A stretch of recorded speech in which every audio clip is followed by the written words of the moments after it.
The story of Chanel No. 5's creation is shrouded in a bit of mystery.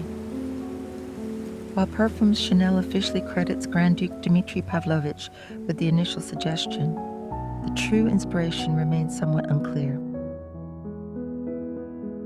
At what period did I create it? In exactly 1920, upon my return from the war. I had been led on campaign to the northern part of Europe beyond the Arctic Circle at the time of the midnight sun, when the lakes and rivers release a perfume of extreme freshness. I retained that note and replicated it, not without some difficulty, as the first aldehydes I could find were unstable and of an irregular production.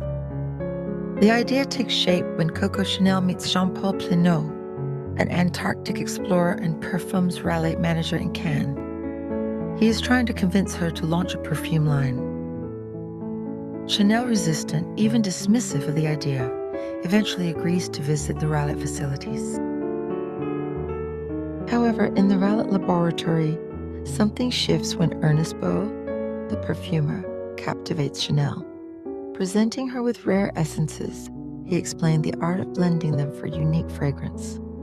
Beaux ignites a spark within Chanel, transforming her initial skepticism into genuine enthusiasm. She asked me for a fresh, innovative juice. I wanted to reproduce it. But it was not a question of using only flower essences nor animal notes. She wanted a juice that was unlike any other, a woman's perfume with a woman's scent, and especially not a flowery bouquet, an abstract perfume. So I got to work. I tried a very fresh scent, and that's when I remembered a smell, a new scent that had left a very strong impression on me. Ernest Beaux, a Russian-born French perfumer, starts as a lab assistant in the soap works. He is best known for creating Chanel No. 5, perhaps the world's most famous perfume. He is elevated to the position of technical director of Raleigh, a Russian subsidiary of the établissement Antoine Chiras. In Moscow, where the company supplies luxury perfumes to the great imperial courts, Beaux creates two exquisite perfumes. The Bouquet de Napoleon commemorated Borodino's centennial, and the Bouquet de Catherine celebrated the Romanov dynasty's tercentennial anniversary. Obviously, I had made other perfumes before this No. 5, as my first creation dates from 1907. When in Moscow, I had recently been named member of the board and technical director of the Société Raleigh. In 1912, my creation, Le Bouquet Napoléon, honoring the centenary of the Battle of Borodino, proved an incredible success. In the turmoil of the Russian war, he is exiled to the frozen depths of Siberia. He feels the absolute silence of death, the violence and the deep pain of separation. His gaze sinks into the icy blue of the lakes, searching for the pale blue eyes of his beloved Rede. For Ernest Beaux, everything is an artistic expression, much like a complex and beautiful musical composition, an elegant brushstroke on a painting, a romantic verse of a poem, or even the birth of a scent. Returning to Moscow after serving in the army, he sees his life destroyed. He loses his family, his home, and his position in the Raleigh enterprise. The Bolsheviks confiscate privately owned businesses and personal property during that tumultuous time. The white, sweet, noble jasmine revives the sense, memories, and emotions during his exile. It is the heart element in all his essays dressed with his favorite flower, May Rose. He seeks a perfect and delicate harmony among the captivating olfactory notes, the rose oil, the ylang-ylang, the bergamot, the iris, the oakmon, and the sandalwood, the vetiver infused with ambergris, civet, vanilla musk, and lily of the valley shape the head, heart, and soul notes. True to his daring nature, he immerses natural elements into the strong chemical composition of aldehydes. I used aldehydes. Until then, they were used sparingly, to enhance natural notes. I considered them as an ingredient in their own right. I had a hard time because the aldehydes that I found were unstable and not very consistently produced, but I ended up getting what I wanted. In the composition of No. 5, we find absolutely sublime flower essences, but what we smell first, the main top note, are the aldehydes. The aldehydes are unexplored until chemists Darzens and Blaze decode their mechanism. Their pure scent seems to have a metallic, unpleasant tone. However, their correct combination with other elements enhances the latter's presence. Ernest Beaux thinks that the aldehydes would help him to elegantly convey the freshness he seeks in the fragrance. He experiments with the new molecules provided in a stabilized form by the chemist and musical composer Albert Verley. In his laboratory, he prepares a combination of C10, C12 lauric, and C11 undecilic in equal proportions.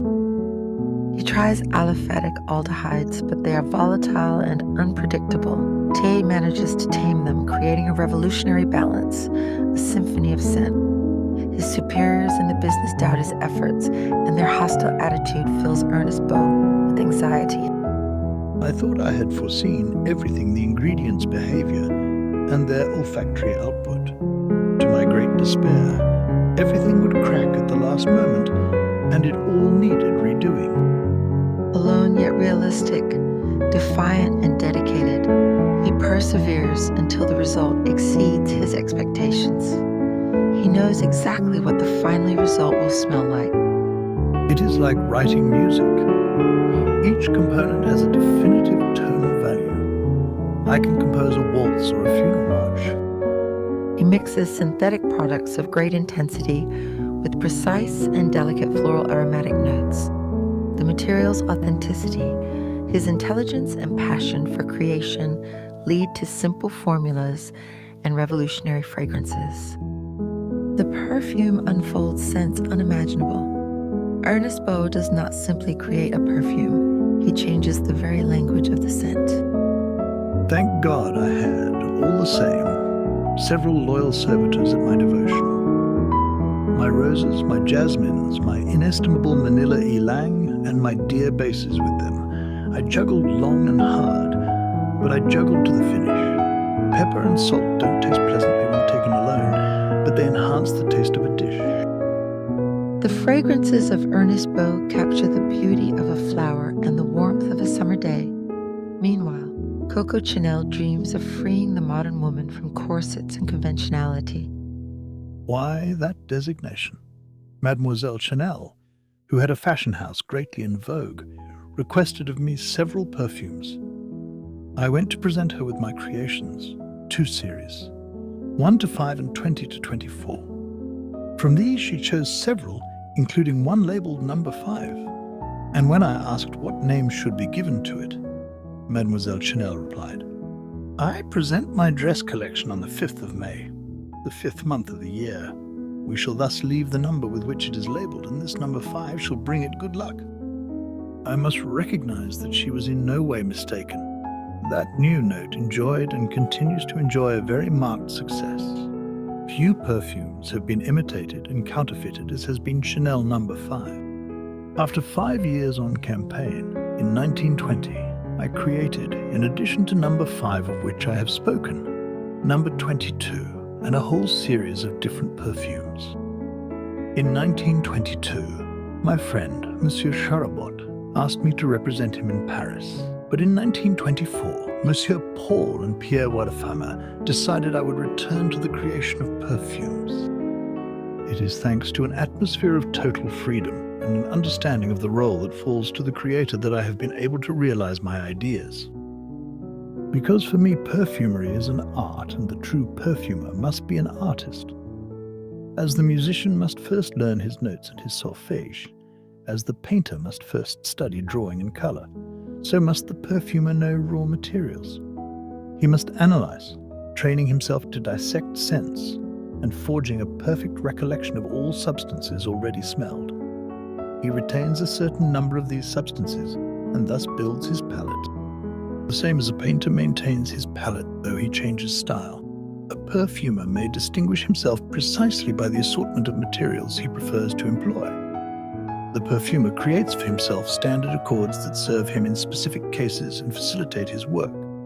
He can then compose a perfume. For this, it is essential that he has an idea, that he knows what he wants to make, and that all his efforts tend towards the goal that he sets for himself. If our thoughts are but fantasies, such fantasy finds, thanks to the talent of the perfumer, a possibility of fulfillment. Dahi's thoughts, in any case, are necessarily influenced by the environment in which we live, by our readings and by our favorite artists. These are for me the French poets and writers, and also the poetry of Pushkin, the works of Turgenev, Dostoevsky, the music of Beethoven, Debussy, Borodin, Mussorgsky, the Imperial Theatre with its ballet, and the Moscow Art Theatre, the paintings of the French school and the great Russian masters, Serov, Levitan, Repin, and many others, and above all the artistic milieu that I so enjoyed frequenting.